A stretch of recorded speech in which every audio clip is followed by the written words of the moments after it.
Hi hello नमस्ते दोस्तों। मैं ऐसा मानता हूँ कि कोई भी इंसान जैसा सोचता है, जैसा फील करता है या जैसा बिहेव करता है, उसके पीछे उसके पेरेंटिंग का बहुत बड़ा हाथ होता है। बच्चे जब पैदा होते हैं तो सब एक जैसे होते हैं, चाहे वो किसी देश का हो, राज्य का, धर्म का, जाति का या रंग का ही क्यों ना हो, चाहे वो कलाम साहब हो या कसाब। बच्चे जब पैदा होते हैं तो उनके मन में कोई दाग नहीं होता, उनका मन बिल्कुल एक खाली मेमोरी कार्ड की तरह होता है। और उसके बाद एक पेरेंट पे डिसाइड करता है कि वो अपने बच्चे के अंदर कैसी मेमोरीज डालना चाहते हैं, और वो मेमोरीज ही डिसाइड करेंगी कि आगे चल के वो बच्चा कैसा इंसान बनेगा। कई बार पेरेंट्स अनजाने में अपने पेरेंटिंग में कुछ गलतियां कर देते हैं, जिसका असर उन बच्चों पर बहुत नेगेटिव होता है। आइए चलिए देखते हैं हम कैसे हम पेरेंटिंग के थ्रू अपने बच्चों में एक पॉजिटिव माइंड को डेवलप कर सकते हैं और एक ग्रेट पेरेंट बन सकते हैं। मेरा नाम है अनिल कलाधरन, मैं एक लाइफ और रिलेशनशिप कोच हूँ और आप देख रहे हैं मेरा चैनल माइंड ब्लूम इन्फिनिटी।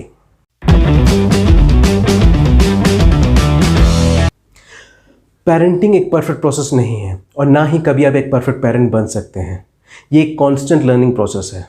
इसमें आप केवल धीरे धीरे छोटी छोटी बातों पर ध्यान देकर अपने आप को एक बेहतर पेरेंट बना सकते हैं। जैसे जैसे बच्चा बड़ा होता है वो कई सारे डेवलपमेंट स्टेज से होकर गुजरता है, और हर डेवलपमेंट स्टेज उस बच्चे के साथ साथ पेरेंट के लिए भी एक लर्निंग लेसन लेके आता है। उन्हीं में से एक डेवलपमेंट स्टेज है टॉडलर का। टॉडलर स्टेज की शुरुआत तब होती है जब बच्चा टॉडल करना स्टार्ट करता है, यानी बच्चा जब अपने नन्हे नन्हे कदमों से चलना स्टार्ट करता है, यानी करीब 1 साल की उम्र में। ये स्टेज 1 साल से लेकर 3 साल तक रहती है, और कई पेरेंट्स सबसे ज़्यादा गलतियाँ इसी स्टेज में करते हैं, जिसकी वजह से आगे आने वाले स्टेज में उनकी मुश्किलें बढ़ जाती हैं। तो चलिए देखते हैं क्या है वो 8 तरीके जिसके थ्रू आप एक ग्रेट पेरेंटिंग कर सकते हैं और अपने आप को एक ग्रेट पेरेंट बना सकते हैं। Tip number 1, be an example. अगर आप अपने बच्चों को कुछ सिखाना चाहते हैं तो सबसे पहले उसको खुद करना स्टार्ट करें। आप अपने बच्चे के लिए एक रोल मॉडल बने, क्योंकि आपके बच्चे आपको सुनकर नहीं, आपको देखकर सीखते हैं।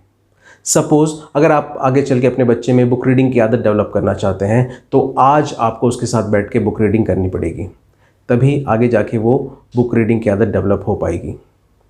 इसका मतलब ये है, हम जो जो क्वालिटीज़ अपने बच्चे के अंदर देखना चाहते हैं वो क्वालिटीज़ हमें खुद अपने अंदर पैदा करनी पड़ेगी, ताकि हमारे बच्चे हमें देखकर अच्छी बातें सीखें।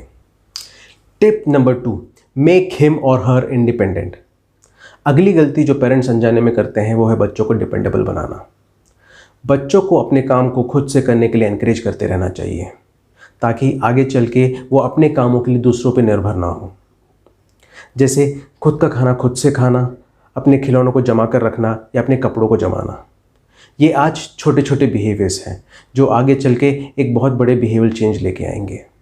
हो सकता है शुरुआत में वो अपने काम को अच्छे से ना कर पाएँ, पर उन पे भरोसा रखिए, वो धीरे धीरे अपने काम को अच्छे से करना सीख जाएंगे। Tip number 3, spending time. हमें अपने बिजी लाइफ में से अपने बच्चों को टाइम देना बहुत ज़्यादा ज़रूरी है। मेरा टाइम से मतलब है क्वालिटी टाइम से, ना कि मोबाइल फ़ोन लेके अपने बच्चों के साथ टाइम स्पेंड करने से। आप अपना एक रूल बना लीजिए, आप जब भी घर पर अपने बच्चों के साथ हो तो मोबाइल को दूर रखेंगे और उसके बाद अपना टाइम बच्चों के साथ स्पेंड करेंगे और उनसे बहुत सारी बातें करेंगे, ताकि आगे चल के वो बच्चे फैमिलीज़ की वैल्यू समझ सके। Tip number 4, setting routine. बच्चों के लाइफ में एक रूटीन का होना बहुत ज़्यादा ज़रूरी है, क्योंकि एक रेगुलर रूटीन बच्चे के स्ट्रेस लेवल को कम करता है, क्योंकि बच्चों को पता होता है कि उन्हें कब क्या करना है। जैसे एक रूटीन के होने से बच्चे को पता होता है कि उसे कब खेलने का टाइम है, कब टीवी देखने का, कब पढ़ने का और कब सोने का। रूटीन बच्चे के स्ट्रेस लेवल को कम करने के साथ साथ ही बच्चे को कॉन्फिडेंट और स्मार्ट भी बनाता है। और एज अ पेरेंट हमें ये भी ध्यान रखना होता है कि हम अपने बच्चे के लिए जो भी रूटीन बनाएं उसमें हमें कंसिस्टेंटली फॉलो करना होता है। Tip number 5, focus on positive. इस दुनिया में कोई भी परफेक्ट नहीं होता, ना आप और ना मैं। उसी तरह हमारे बच्चे भी कभी परफेक्ट नहीं हो सकते। हर इंसान में कुछ ना कुछ पॉजिटिव क्वालिटीज़ होती हैं और कुछ ना कुछ नेगेटिव क्वालिटीज़। हमें हमारे बच्चों की पॉजिटिव क्वालिटीज़ पर जोर देना होता है। जब हम हमारे बच्चों की पॉजिटिव क्वालिटीज़ में जोर देते हैं तो वो उनके सेल्फ एस्टीम को बढ़ाता है, और जिन लोगों में सेल्फ एस्टीम होता है वही लोग ज़िंदगी में आगे चल के सक्सेसफुल होते हैं। Tip number 6, consequences not punishment. हमें बच्चों के ऊपर पनिशमेंट का यूज़ नहीं करना है, चाहे वो डांटना हो या फिर मारना। बच्चों के अंदर होने वाले टेंट्रम्स का एक मेन रीज़न ये है कि पेरेंट्स बच्चों के ऊपर ज़्यादा पनिशमेंट का यूज़ कर रहे हैं। एज अ पेरेंट हमें पनिशमेंट्स की जगह कॉन्सिक्वेंसेस का यूज़ करना है।